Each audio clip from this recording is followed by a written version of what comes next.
Hello ചെമ്പനീർ പൂവ് പുത്തൻ promo വിശേഷങ്ങളിലേക്ക് എല്ലാ കുട്ടികാർക്കും സ്വാഗതം. അങ്ങനെ നമ്മുടെ പുതിയ പ്രൊമോയില് സച്ചി ഉദ്ദേശിച്ച പോലെ ആ ചെയ്തവരുടെ വായിൽ നിന്നും തന്നെ ആ ഒരു തെറ്റ് ഏറ്റുപറയിപ്പിക്കാൻ വേണ്ടിയിട്ട് ആ നാരങ്ങ കൊണ്ടുപോയി പൂജാമുറിയിൽ കൊണ്ടുപോയി വെക്കാൻ പോകുന്നുണ്ട്. അപ്പൊ ശ്രുതി പറയുന്നുണ്ട്, ഇങ്ങനത്തെ സാധനങ്ങളൊന്നും പൂജാമുറി കയറ്റാൻ പാടില്ല എന്ന് പറയുമ്പോൾ സച്ചി പറയുന്നുണ്ട്, നിനക്കെന്താ പേടിയുണ്ടോ?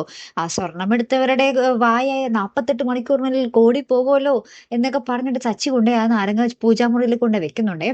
അപ്പൊ തൊട്ട് നമ്മുടെ ശ്രുതിക്കും ചന്ദ്രമതിക്കും ഇരിക്കപ്പുറതില്ല കേട്ടോ. നാരങ്ങ അങ്ങനെ എങ്ങനെയെങ്കിലും അവിടെ നിന്ന് മാറ്റിയേ പറ്റൂ, അല്ലെങ്കിൽ തന്റെ വായ കോടിപ്പോകുമല്ലോ എന്നും പറഞ്ഞ് രണ്ടുപേരും കൂടി അങ്ങോട്ടും ഇങ്ങോട്ടും പരാക്രമമൊക്കെ നടത്തുന്നുണ്ടേ.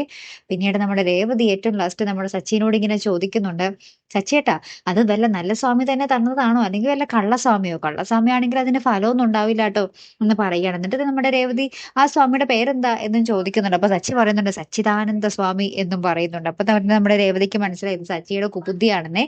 എന്നാലും നോക്കാം, കാത്തിരുന്ന് തന്നെ കാണാം. ട്ടോ. അടുത്തൊരു വീഡിയോയുമായി വരുന്നത് വരയ്ക്കും ഗുഡ് ബൈ.